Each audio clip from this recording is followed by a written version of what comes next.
Depuis plus de 6 ans, l'ingénieur Jacques Onveau cherche à traquer l'insolite dans des phénomènes invisibles, principalement dans le domaine de l'infiniment rapide. Il utilise pour ce faire un appareil photographique avec un flash Lumix extrêmement rapide, dont l'éclair ne dure que 3 millionièmes de seconde.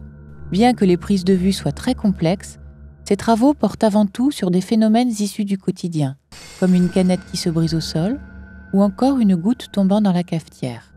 Mais il réalise aussi des photos plus expérimentales, telles que celle-ci, où l'on peut voir une balle supersonique devancer l'onde sonore. Il y a 3 ans environ, la démarche artistique de Jacques Onveau s'est affirmée.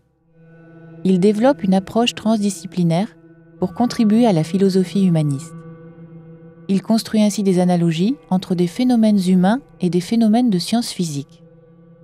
Cette nouvelle étape de création a donc abouti à des photométaphores, souvent accompagnées de poèmes. Voici quelques exemples. La puberté, l'altruisme, ou encore l'ouverture d'esprit. C'est justement en cherchant un moyen nouveau d'illustrer l'activité humaine que Jacques Onveau a eu cette idée, la synthèse différentielle. Il photographie un même lieu 2 fois. Voici la première photo de cette série, débutée en avril 2010. Il prend un premier cliché et 1 seconde après, son appareil en prend un deuxième automatiquement. Les immeubles et l'avenue des Champs-Élysées ne bougent pas. Par contre, les piétons et les voitures se déplacent. Il va utiliser ici les mathématiques pour concrétiser sa vision.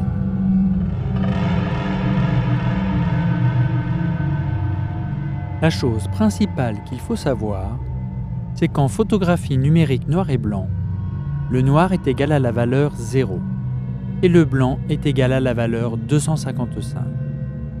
Lorsque je vais réunir les 2 images grâce à ma fonction de synthèse différentielle, je vais les comparer zone par zone. Je vais alors ne retenir que la valeur de la différence pour définir le résultat. Dans le cas des images en couleur, chaque zone est définie en réalité par 3 chiffres au lieu de 1. 1 pour la quantité de rouge, 1 pour le vert et 1 pour le bleu. La synthèse différentielle peut alors faire apparaître des couleurs avec un effet de négatif si un objet se déplace sur un fond sombre. Reprenons notre exemple. À gauche, l'image qui a été prise à l'instant de référence. À droite, l'image qui a été prise 1 seule seconde après. Nous allons les superposer pour effectuer la synthèse différentielle. La précision de la prise de vue est essentielle. L'appareil à haute résolution ne doit pas bouger. Un trépied massif est nécessaire pour que les vibrations du mécanisme de l'appareil ne le déplacent pas de quelques centièmes de millimètre.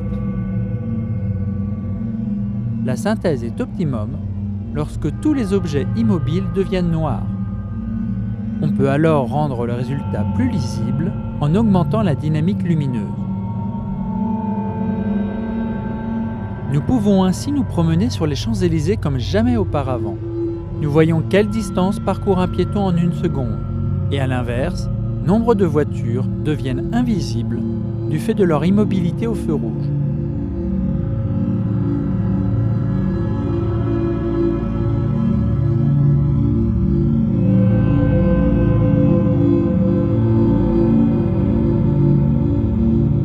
On s'aperçoit aussi qu'en cet instant, les feuilles des arbres ne prennent pas toutes le vent de la même manière.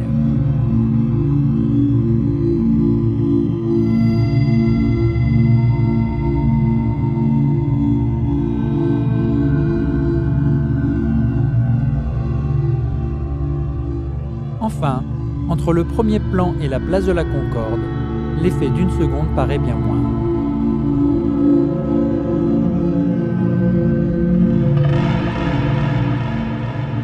La ligne de métro numéro 5 de Paris traverse la Seine par le viaduc d'Austerlitz. Les 2 photos prises depuis le pont Charles de Gaulle semblent indiquer que le pont s'affaisse au passage de la rame. Comment être sûr que l'appareil n'a pas bougé entre les 2 photos ? Il suffit d'observer l'arrière-plan visible entre les 2 wagons. Les immeubles à l'horizon sont bien sombres, prouvant l'immobilité de l'appareil.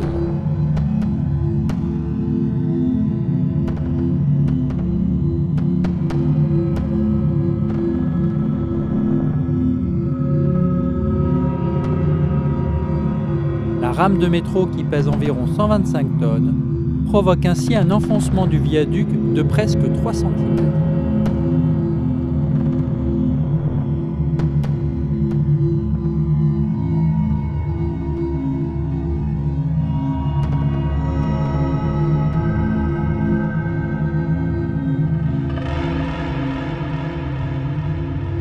Le temps entre les deux photos ne doit pas forcément être court. Ici, l'influence du soleil sur les ombres est mise en avant. Une première photo de la cathédrale Notre-Dame montre les 3 portails dans l'ombre. 1h30 après, le soleil a décliné, de sorte que le fond de ceux-ci est désormais parfaitement éclairé.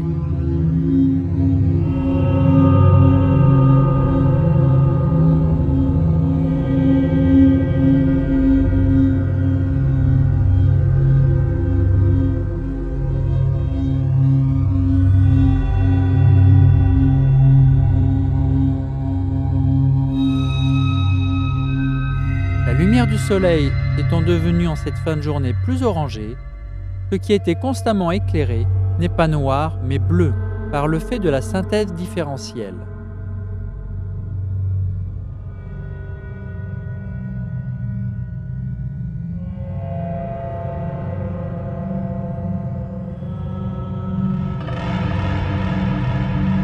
Voici enfin notre monument national, la Tour Eiffel. La vue de gauche est prise avec les premiers rayons du soleil, à 7 h du matin. Celle de droite est prise à 14 h sous un soleil éclatant. Ce jour-là, la différence de température était de l'ordre de 20 degrés. La tour d'acier mesurant 325 mètres, elle se dilate et grandit donc de 8 cm.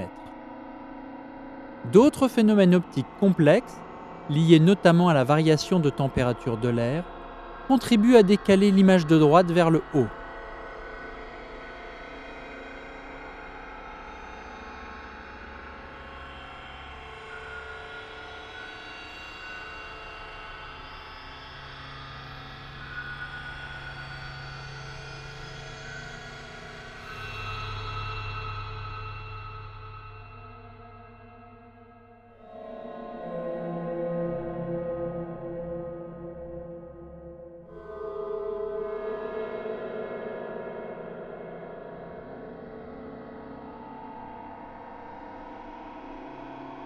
Les moyens employés pour cette œuvre sont à la hauteur du monument.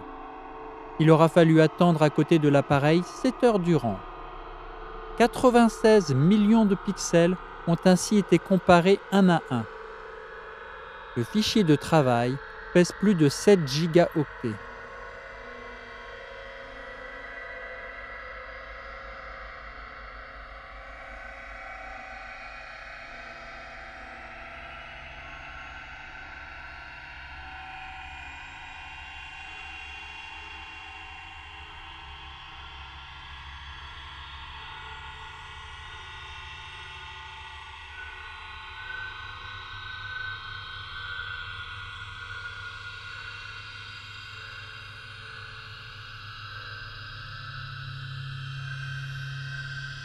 Au final, les couleurs vives ne résultent d'aucune colorisation manuelle et le décalage entre les deux tours d'aucun trucage.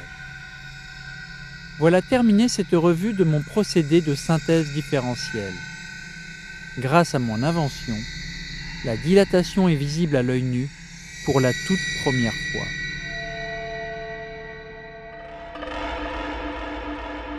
Jacques Conveau est un artiste français se basant sur une approche transdisciplinaire, art, science et humanisme.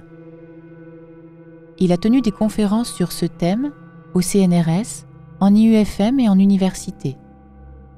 Il a exposé en 2009 à la Maison européenne de la photographie, pendant plus de 3 mois en 2010 au Palais de la Découverte, et exposera de mi-2011 à 2012 dans les Alliances franco-chinoises.